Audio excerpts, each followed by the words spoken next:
Good morning, my beautiful community.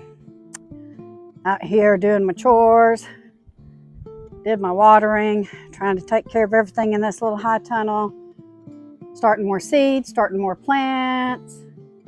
You can see everything because we want to grow everything we can. And I'm going to tell you why. The World Economic Forum came out and said that we should start eating expired foods. Now, there's a little caveat to this, so let's talk more. Number one, I believe it was for the UK, but that'll be drifting over to our side too. And number two, there's a lot of things like your canned goods that state expired that really aren't.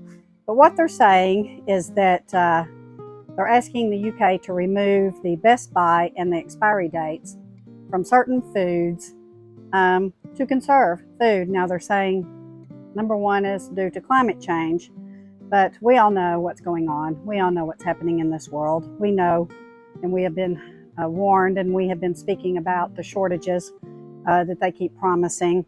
So there's a couple of things that I'm going to tell you that my family does.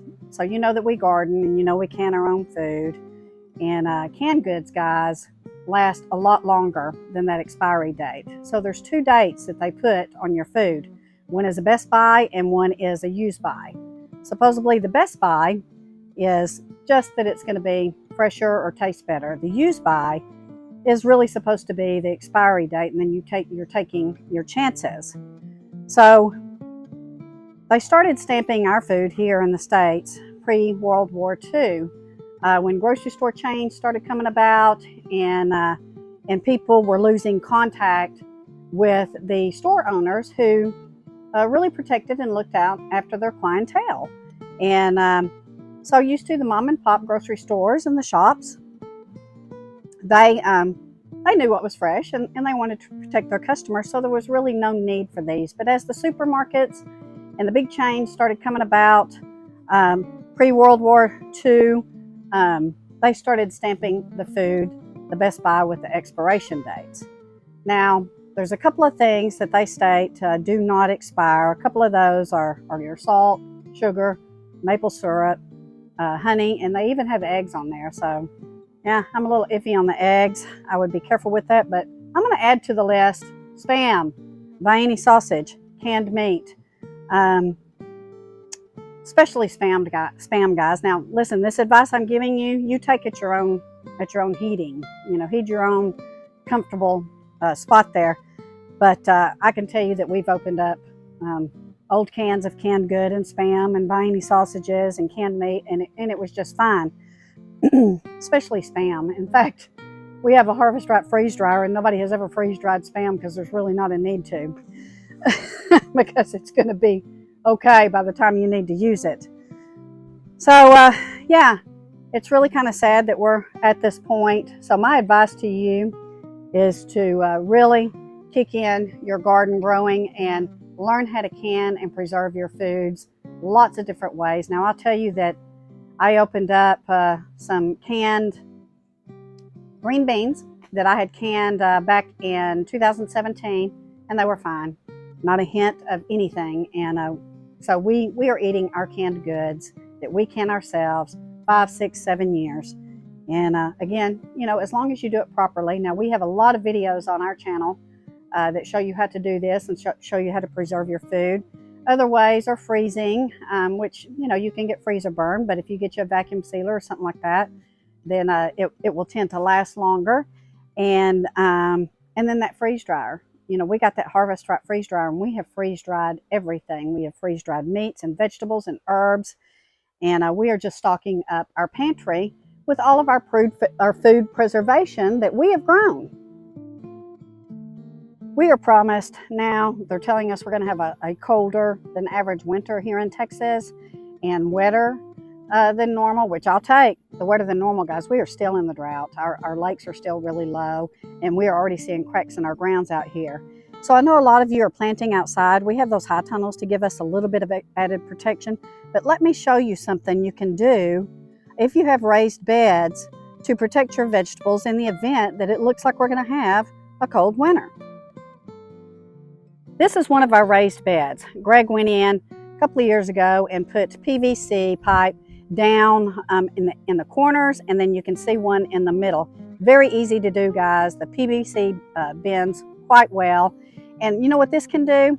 Right now we have a shade cloth on it for the summer, but in the winter you can put plastic over this and it will give you a mini greenhouse. If you're in Texas or even Oklahoma maybe, or Arkansas, and you're wanting to grow and you've already started your fall crops and your winter vegetables, I would suggest you take a small investment and you do exactly this, so that if it looks like it's going to get below freezing and your veggies aren't ready yet, you can go ahead and just pull the plastic down and cover them up and make a mini greenhouse.